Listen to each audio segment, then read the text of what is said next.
তুমি মদ খাও তবু নামাজে আসো, তুমি জেনা করো তবু নামাজে আসো, তবু নামাজে আসো, তবু নামাজে আসো। ও যুবক, আমার কাছে একটা লোক এসেছিল, লোকটার বাড়ি একে যমুনা, লোকটা থাকে অস্ট্রিয়া, ভিয়েনা অস্ট্রিয়া। সেও আমার কাছে কথা বলার এক পর্যায়ে বলে, হুজুর আমার ইচ্ছা আমি দাঁড়িয়ে রাখি, কিন্তু ওই দেশে দাঁড়িয়ে রাখা একটু কষ্ট, রাস্তাঘাটে চলাফেরা একটু কষ্ট লাগে, একটু ভয় ভয় লাগে, কিন্তু আমার ইচ্ছা আমি দাঁড়িয়ে রাখি। হুজুর এখন আমাকে কি বলবেন হুজুর এই ব্যাপারে? আমি তাকে বললাম, আপনি দাঁড়িয়ে রাখবেন কেন রাখবেন এটা আপনার ব্যক্তিগত বিষয়, তবে একটা কথা বলি, আপনার দাড়িটা আপনার বিষয়, কিন্তু আমি একটা যৌক্তিক কথা বলি আপনাকে। হুজুর বলেন, আচ্ছা আপনি কতদিন বাঁচবেন? কয়টা তো বলতে পারবো না হুজুর। আপনি কি কবরে যাওয়ার সময়টা কি আপনার জানা আছে যে এতদিন পরে যাব, দাড়ি টাড়ি রেখে যাবো, এই ধরনের ব্যবস্থা আছে? কি বলেন, আছে কিনা বলেন? আপনি যখন কবরে যাবেন, আপনার জীবনে করা অনেক সুন্নত থাকতে পারে, আপনার নামাজের সুন্নত, রোজার সুন্নত, আপনার উজুর সুন্নত, গোসলের সুন্নত, আপনার ঘুমানোর সুন্নত, ব্যবহারের সুন্নত, পরিবারের সুন্নত, আপনার সমাজের সুন্নত, সকল সুন্নত আপনি করে যাবেন, এগুলি রেকর্ড হবে। আর এটাকে যদি লাইভ করতে হয়, এটাকে যদি দেখাতে হয়, একটা সুন্নত আছে, এছাড়া আর কোনো সুন্নত দেখাতে পারবেন না। কথা ঠিক আছে কিনা বলেন? আপনি যখন কবরে যাবেন, সব সুন্নত লেখা হবে, লেখা থাকবে, আর একটা সুন্নত কবরে যাবেন, মানুষ তাকিয়ে তাকিয়ে দেখবে, ফেরেশতারাও দেখবে, আমার রাসূল দেখবে। জোরে বলেন না সুবহানাল্লাহ। সে আর কথা বলল না, চুপ করে চলে গেল।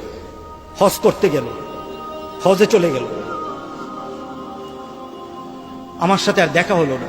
কয়েকদিন পর তার চাচা এসে বলল, হুজুর আমার যে ভাতিজার ভাগ্নাটা আসছিল, আমার ভাতিজা আসছিল, ভাতিজাটা মারা গেছে, ভাতিজাটা মারা গেছে, ভাতিজাটা মারা গেছে। হুজুর আপনাকে জানাজা পড়াতে হবে, হুজুর আপনি আমাদের এখানে আসেন। আমি বললাম ঠিক আছে যাব। আমি গেলাম, অস্ট্রিয়া থেকে লাশটা এসেছে। বিদেশ থেকে লাশ আসলে দেখেন না একটা কফিনে থাকে, ওই কফিনটার মুখটার কাছে একটু গ্লাস। আমি দেখতে চাইলাম, দেখা যায় না, দেখা যায় না।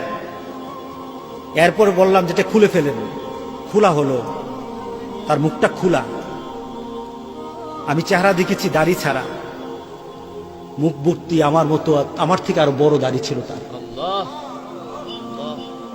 আমি তার দিকে তাকিয়ে থাকলাম। অস্ট্রিয়ার মতো দেশে গিয়ে সে রাসূলকে ভুলে নাই। ওই দেশ গিয়েও সে চিন্তা করেছে, আমার রাসূলের কাছে যখন আমি দাঁড়াবো, আমার মুখে দাড়ি থাকবে, আমার রাসূল যেন আমাকে চিনে নেয়, আমার রাসূল যেন আমাকে চিনে নেয়। সেখানে গিয়ে সে দাড়ি আর কামালো না, দাড়ি নিয়ে চলে গেল, দুনিয়া ছাড়লো, দুনিয়ার মানুষ তাকে থাকলো, রাসূলের সুন্নত নিয়ে যায়। আর কবরে যখন বলা হবে, ওয়ামান হাজার রাজুল বুইসাত ফিকুম, তোমাদের কাছে পাঠিয়েছিলাম এই লোকটাকে, মুহাম্মদ সাল্লাল্লাহু আলাইহি সাল্লামকে যারা দুনিয়াতে মানবে না, যারা মুহাম্মদ সাল্লাল্লাহু আলাইহি সাল্লামের সুন্নত দুনিয়াতে ধরবে না, যারা দুনিয়াতে মুহাম্মদ সাল্লাল্লাহু আলাইহি সাল্লামের সুন্নতকে কলিজায় জায়গা দিবে না, কবরে গিয়ে রাসূলকে তারা চিনবে না। কথা ঠিক আছে কিনা বলে? তারা কবরে গিয়ে রাসূলকে চিনবে না। ও মুসলমান, সবার সাথে সম্পর্ক শেষ হয়ে যাবে, আমার রাসূলের মহব্বত কিন্তু শেষ হবে না। কথা ঠিক আছে কিনা বলেন? যদি রাসূলের সাথে সম্পর্ক করতে পারেন, ওয়া মা ইউতিল্লাহ ওয়ার রাসূল, যারা আল্লাহ এবং রাসূলের ইতাআত করে, ফাউলাইকা মাআল্লাযিনা আনআমা আল্লাহ, আল্লাহু আকবার বলি, তাদের জন্য আল্লাহ পুরস্কারের ব্যবস্থা করবেন, তাদেরকে পুরস্কৃত করবেন। মিনান নাবিয়িনা, তার পুরস্কারটা কি হবে? সে নবীদের সাথে থাকবে। এত আস্তে সুবহানাল্লাহ।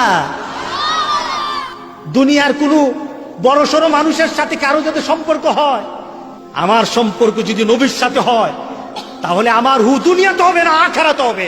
কথা ঠিক আছে কিনা বলে? আমার হু আখেরাতে হবে। সুবহানাল্লাহ, সুবহানাল্লাহ। তুমি টের পাও না?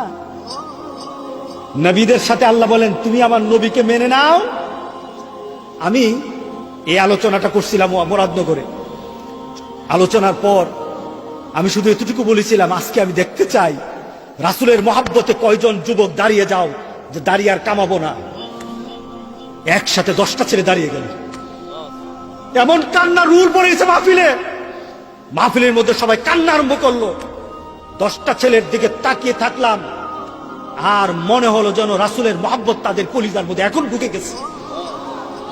এত সহজ নয় দাঁড়িয়ে রাখা, আজকে এত সহজ নয়। 10টা যুবক দাঁড়িয়ে গেল, হুজুর আর কোনোদিন দাড়ি কামাবো না, আমি আমার রাসূলের সামনে যেদিন দাঁড়াবো দাড়ি নিয়ে দাঁড়াবো ইনশাআল্লাহ। আজকে কি মাহফিলে এমন যুবক পাওয়া যাবে? পাওয়া যাবে? তোমরা দাড়ি রাখো, কেউ কেউ দাড়ি রাখো, কি জানি স্টাইল একটা বেরিয়েছে এমনি কুইন, আবার কি মেসি মেসি চুল কাটে এইভাবে, চুল এমন ভাবে কাটে, এটা কি মুরগ না এটা কি গুড়া, এটা কিছু বোঝা যায় না।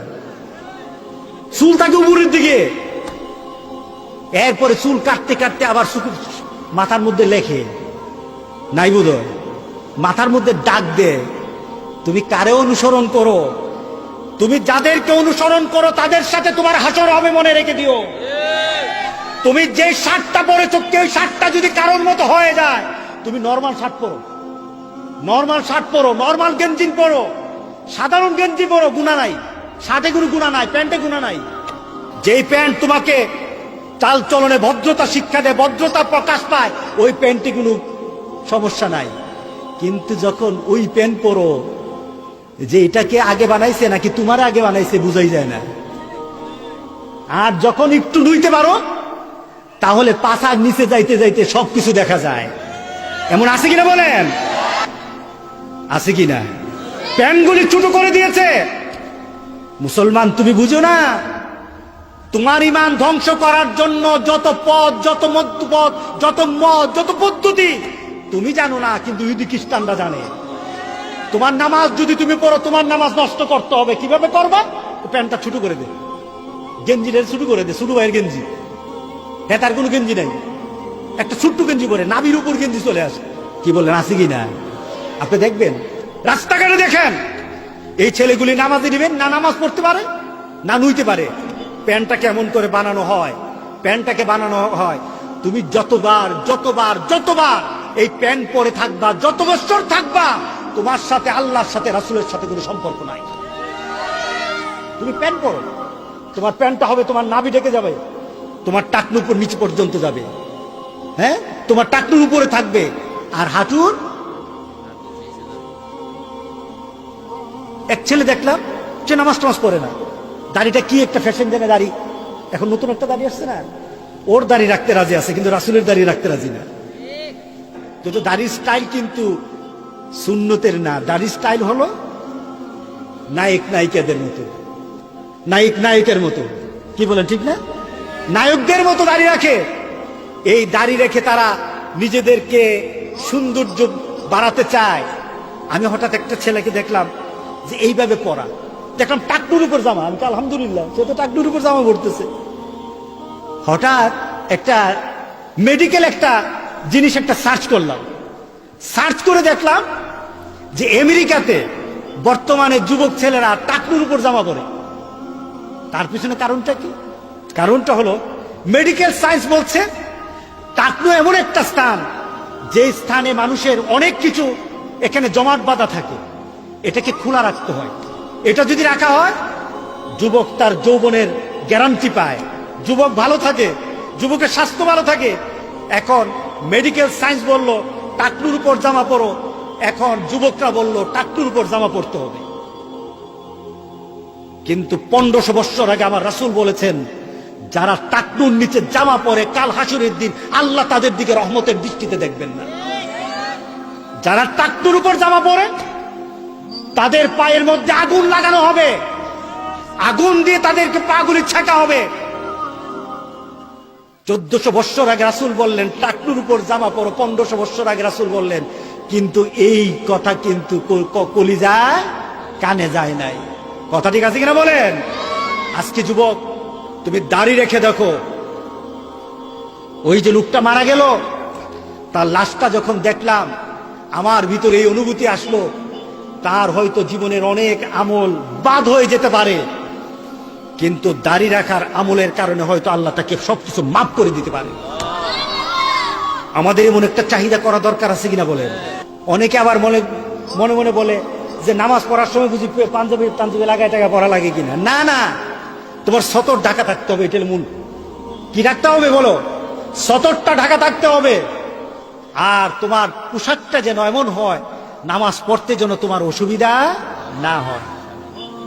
সবাই মানবো তো ইনশাআল্লাহ? তুমি যদি মানো, রাসূল বলেছেন আমি আছি হাসরের ময়দানে। তুমি যদি মেনে নাও যুবক, রাসূল বলছেন আমি আছি হাসরের ময়দানে, তোমাকে আমাকে খুঁজতে হবে না, বরং আমি তোমাকে খুঁজবো। সুবহানাল্লাহ, সুবহানাল্লাহ। তোমাকে আমাকে খুঁজতে হবে না, আমি তোমাকে খুঁজবো হাসরের ময়দানে। তোমার চেহারাটা হবে নূর থেকে আরো আলো, সূর্য থেকে আরো আলো। তোমার হাতগুলি হবে আলোতে ভরা। তুমি গোটা পৃথিবীর সকল মানুষগুলি একসাথে দাঁড়িয়ে থাকবে, কিন্তু তোমার চেহারার মধ্যে সূর্যের আলোর মতো আলো আল্লাহ ঝলসায়ে দিবেন। জোরে বলেন সুবহানাল্লাহ। তোমাকে আমি দেখে চিনেই ফেলবো তুমি আমার উম্মত। তোমাকে দেখে আমি চিনেই ফেলবো তুমি আমার উম্মত।